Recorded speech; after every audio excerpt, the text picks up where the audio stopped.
அஸ்ஸலாமு அலைக்கும். இன்றைக்கி நம்ம ப்ரெட்டை வச்சு ஈவினிங் ஸ்நாக்ஸ் செய்ய போகிறோம். ப்ரெட்டில் வைக்கிற மசாலாவுக்கு உருளைக்கிழங்க உப்பு மஞ்சத்தூள் போட்டு வேக வச்சு மசித்து வச்சுருக்கேன்.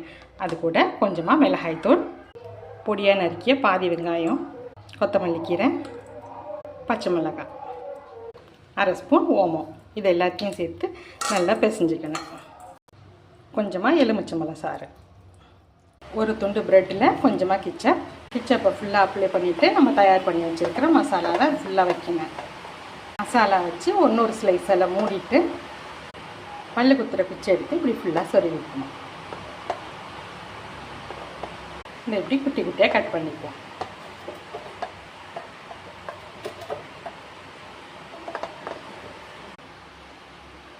வச்சுருக்கேன், அதில் வச்சு இப்படி நல்லா கோட் பண்ணிக்கிங்க. இந்த மாதிரி நல்லா டீப் ஃப்ரை பண்ணி எடுத்துக்கோங்க. ஃப்ரை பண்ணியாச்சு. குட்டி பசங்களுக்கெல்லாம் ரொம்ப பிடிக்கும்.